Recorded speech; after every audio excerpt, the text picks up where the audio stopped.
ассалому алейкум кадбонони азиз ба канали кулчақанд хуш омадед. боз омадан зи рафтани хуршед дур нест, гар зиндагист дида ба дидор мерасад. худоиро шукр барои боз як имкони зиндагӣ, барои боз як имкони дидор бо шумо. тӯли рӯзҳои беморӣ ният карда будам ки ҳамин ки сиҳат саломат бархестам аввал дар дегдон оши аловӣ мепазам.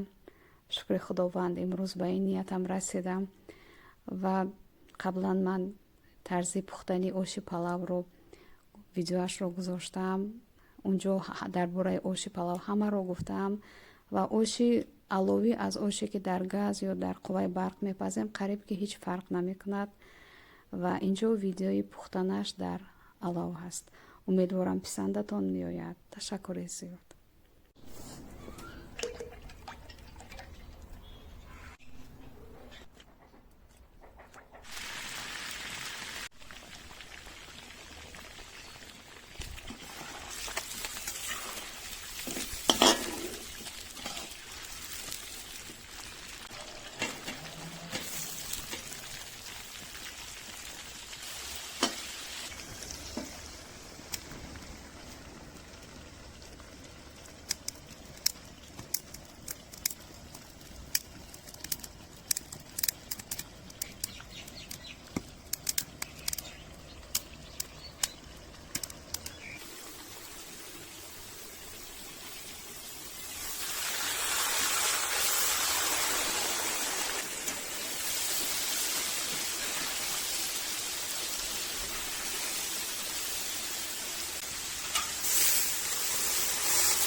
хуб оши палав омода шудааст.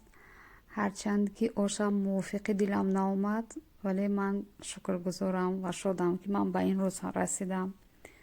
лаҳзаҳое буданд ки ман умуман боварӣ надоштам ки ман шифо меёбам ва ман ҳазорон бор шукр мегӯям ки ман боз дубора хестам ва боз имрӯз ош кардам. ва зимнан мехоҳам аз ҳамаи дӯстоне ки طول این روزها احوال پرسی میکردن، پیام میفرستادن. جهانی سپاس. واقعا من از پیامی همه شما شاد میشدم، دلگرم میشدم از سخنان نیک شما و با قدر داشته ها برسیم، زیرا شاید فردایی نباشد. خوب، آشی پلو آماده است. نوش جان. شبتان خوش.